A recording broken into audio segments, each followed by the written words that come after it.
పొద్దున్నే ప్రారంభం ఎల్లిగానే ప్రారంభమైనాడు.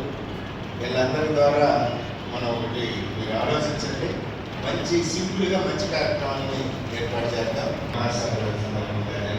కొత్త పాట 2-3 పాటలు కూడా వీలైతే ఇక్కడ మనకి చీఫ్ అండ్ ఫెస్టివల్ చేయడానికి లేదు అంటే మన చంద్రనాయక పాడతారు. అవసరమైతే వందే మాత్రం అది చాలా కాస్ట్. వందే మాత్రం శ్రీనివాస్ గారికి వెళ్ళాడు మహాసభ అయింది.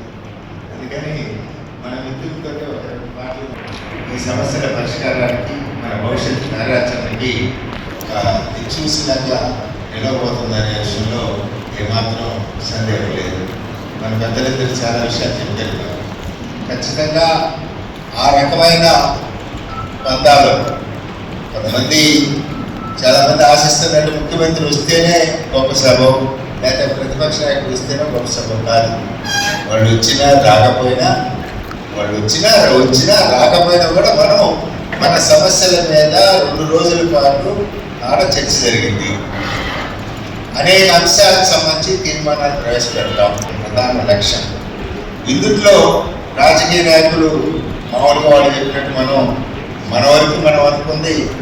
మొదటి రోజు కూటమి పార్టీల ప్రభుత్వంలో ఉన్న ప్రముఖుల్ని ఎవరు వస్తే వాళ్ళు, 2వ రోజు విపక్ష పార్టీలు వాళ్ళ ప్రముఖుల. అధికారికంగా అయితే మనకి మన రాష్ట్రంలో ప్రతిపక్ష నాయకుడే లేడు, అసెంబ్లీ ప్రతిపక్ష నాయకుడు లేడు, ప్రతిపక్ష పార్టీలే ఉన్నాయి.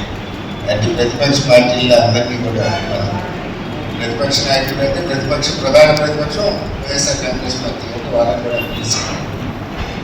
వాళ్ళ సందేశాలు కూడా తీసుకుంటూ మేమంతా కమిటీ ఏర్పడ్డాం.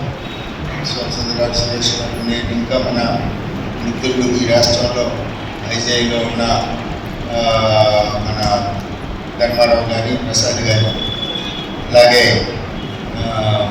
విజయవాడలో జయరాజ్ లాంటి సీనియర్ జర్నలిస్టులు గారు, శ్రీనివాస్ రెడ్డి గారి సారథ్యంలో కూర్చొని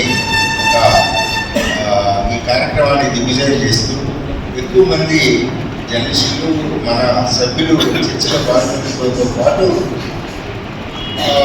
ఒక వినూత్న పద్ధతిలో ఏదైనా చేస్తే బాగుంటుంది, సందేశాలు ఇప్పిస్తే బాగుంటుంది. సీనియర్ జర్నలిస్టులు అనండి లేదా ప్రముఖులు అనండి దానికి రోజు 1 గంట టైం కేటాయించి ఆ టైం ప్రకారం చేస్తూ చేయాలనేది ఒక ప్లాన్ చేస్తాం. ఆయన చెప్పినట్టు దీంతో పాటు మనకి కొత్త కమిటీ ఏమిటా అందరినీ సమీకరించుకోవడం. మాకు ఇంకొక ఆలోచన కూడా ఉంది. ఒకవైపు సత్యసాయి జిల్లా నుంచి, ఒకవైపు కళాశాల నుంచి 2 జాతాలు అన్ని మండలాలని టచ్ చేస్తూ అన్ని మండలాల్లో రిపోర్టర్లని కలిసి సైకిల్లో వాటిలో కాదు 2 వెహికల్లోనే కలిసి ఏపీడబ్ల్యూఏ చరిత్ర వివరిస్తూ ప్రస్తుత సమస్యల పరిష్కారానికి మనం తీసుకోబోతున్న కార్యాచరణ ఒంగోలు మహాసభ వెలుగుపోతున్నట్టు ముందుకు తీసుకురావాలని. అందులో ప్రజాజన వరకు అయితే అన్ని మండలాలు గడుపుతూ ఎర్రగొండపాలెం నుంచి ఒక బృందం, అలాగే మాచర్లలో పల్నాడు జిల్లా నుంచి ఒక బృందంగా వస్తాను. ఆ విధంగా ఒక ప్రచారం బ్యాచ్ అప్పుడు కూడా ఉన్నారు 2002 మహాసభ కూడా. ఆ మహాసభలో అనుభవాలు కూడా తెలుసు.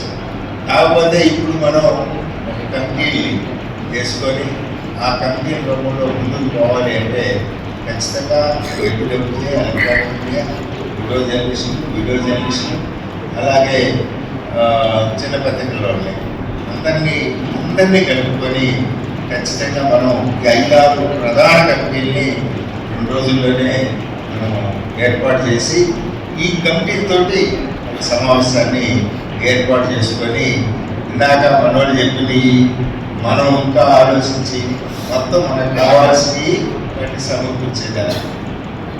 అలాగే ఇప్పుడు మేము అప్పుడప్పుడు పెడుతుంటాం, చూసినా చూడకపోయినా చెన్నై వాళ్ళు బాగానే చేస్తుంటారు.